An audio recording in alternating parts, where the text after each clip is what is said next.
This is the price of loyalty. The rain had become a regular visitor in Mama Ijeoma's house, not because heaven loved the roof, but because the roof no longer had the strength to resist it. Drops of water slipped through the weak raffia ceiling and landed inside rusty bowls arranged carefully across the mud floor. The tiny house smelled of smoke, wet wood and poverty. Mama Ijeoma sat quietly beside the firewood stove, staring into the flames as though the fire carried answers only widows could understand. Since her husband died 6 months ago, silence has become her closest companion. The once lively home had lost its laughter, its songs and its strength. At the corner of the room, her son Obinna sat on a low stool, trying to repair an old worn-out sander with a tiny piece of wire. His fingers moved carefully, but his eyes carried the tiredness of someone older than 18. Outside, children ran past happily. Inside, hunger sat comfortably with them. Mama Ijeoma coughed softly. Obinna looked up immediately. "Mama, you should rest," he said gently. She forced a smile. "And leave the cooking for who? The rats?" Obinna smiled faintly, though sadness still lived in his eyes. The soup boiling on the fire was watery enough to reflect their faces. That night, they ate quietly, no meat. Then suddenly, Mama Ijeoma dropped her spoon and stared at her son. "Obinna," she hesitated. "I have been thinking. There is no future for you in this suffering. In this village," she continued, "poor people only survive when rich people allow them to." Obinna lowered his eyes. Those words hurt because they were true. Mama Obinna swallowed hard before speaking again. "Chief Odogu is looking for boys to serve him." Even the rain outside seemed to pause. Obinna stared at his mother in disbelief. "You want me to leave?" Tears gathered in her eyes immediately. "I already lost your father, Obinna," she whispered painfully. "I cannot lose your future too." Chief Odogu's mansion stood like a kingdom in the middle of the village. While villagers struggled to eat twice a day, the chief's compound shined with marble floors, expensive cars, and tall gates, guarded by fierce-looking men. The first day Obinna entered the mansion, fear walked beside him. He held his small travel bag tightly as he followed one of the guards across the massive compound. Luxury surrounded him everywhere. Cars he had seen in calendars, generators louder than thunder, ties so clean he could see his reflection. Then he saw the chief. Chief Odogu sat on a giant chair like a king, born to be worshipped. His red traditional attire glowed richly beneath the evening light. Coral beads rested heavily around his neck, while a gold-tipped walking stick stood beside him. He looked at Obinna the way rich men look at poor people, like property. So the chief said deeply, "You are the widow's son." And Obinna replied, "Yes, chief. You will serve me for 2 years." "Yes, chief." "No laziness." "Yes, chief." "No stealing." "Yes, chief." "And no complaints." Obinna nodded quietly. The chief leaned forward and said, "If you serve me faithfully, I will settle you." Those words entered Obinna's heart like hope itself. He imagined a better future immediately, a better house for his mother, a proper shop, a life without hunger.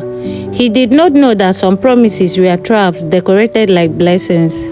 The mansion changed Obinna, not into a rich man, but into a tired one. Every morning before sunrise, he washed cars until his fingers wrinkled from soap and cold water. He carried heavy bags of rice, cleaned large compound, worked in the kitchen, ran errands endlessly, and despite all that, he was treated like dirt. The other workers mocked him constantly. "You village boy, orphan, poor widow's son. At night, after everyone slept, Obinna would lie quietly on a thin mat inside the storage room and stare into darkness. Sometimes he cried silently, sometimes he whispered prayers, sometimes he simply endured.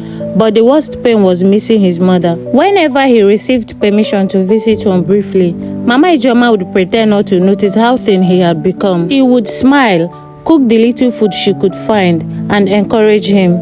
"Just endure, my son," she would say softly. "Your tomorrow is waiting." Tomorrow. That word became the only thing keeping him alive. Not everyone in the mansion was cruel. Lolo Adako, the chief's wife, noticed Obinna's suffering long before others did. One cold night, she entered the kitchen and found him eating leftover food alone in silence. Her heart broke immediately. "You remind me of my younger brother," she said softly. Obinna quickly stood up respectfully. "I am sorry, Mama." She handed him a plate of fresh food secretly. Real food, hot rice with chicken stew. Obinna almost cried. "Thank you," he whispered emotionally. Lolo Adako looked around carefully before lowering her voice. "Be careful around powerful people, Obinna." He frowned slightly. "Why?" She sighed sadly. "Because not every smile hides a good heart." 2 years later, Obinna stood inside the chief's luxurious office with trembling hands. He had survived. Finally. Chief Odogu opened a drawer and brought out some documents and keys. "You worked well," the chief said proudly. Obinna's heart pounded. "A small provision shop has been arranged for you in town." Obinna fell to his knees. Tears filled his eyes immediately. "Thank you, Chief, thank you." For the first time in years, happiness entered his soul completely. When he returned home, Mama Ijoma ran toward him like a child. "My son." They embraced tightly, both crying. Villagers gathered happily around them. After years of suffering, light had finally entered their home, or so they thought. 3 days later, Obinna closed his new shop late at night and began walking home with the day's sales. The road was lonely, quiet, then suddenly, footsteps. Before he could react, masked men emerged from the darkness. "Give us the money." Obinna froze in fear. One of them hit him hard. Another grabbed the bag. He struggled desperately. "I worked for this." A sharp pain suddenly entered his side. A knife. Obinna screamed and collapsed onto the dusty road as the thieves disappeared into darkness. Blood slowly spread beneath him. The night swallowed his cries. The entire village shook with anger after the attack. Mama Ijoma nearly lost her mind seeing her son on a hospital bed. "Who could do this to us?" She cried endlessly, but something about the robbery felt strange. The thieves knew exactly where Obinna would pass. They knew he carried money. Inspector Bassi investigated carefully. Days later, one of the thieves was arrested. At first, he refused to speak. Then finally, fear defeated loyalty. Chief Odogu sent us. The room fell silent. Even Inspector Bassi stared in disbelief. Greed had exposed itself. The day police arrested Chief Odogu, the village stood still. People watched in shock as the mighty chief was handcuffed publicly. The same man once feared by everyone now looked small, broken, defeated. "You cannot disgrace me like this," he shouted angrily. Inspector Bassi remained calm. No man is above the law. For the first time in many years, the village saw justice. Real justice. Months later, Obinna stood proudly in front of his rebuilt shop. A new signboard hung above it boldly. Obinna's stores. Customers filled the shop happily. Children laughed nearby. Mama Ijoma sat outside peacefully watching her son with proud eyes. For the first time since her husband died, her heart rested. Obinna walked toward her gently. "Mama." She looked up smiling. "Your father will be proud of you." Obinna looked at the bright morning sky. "We survived." Mama Ijoma shook her head slowly.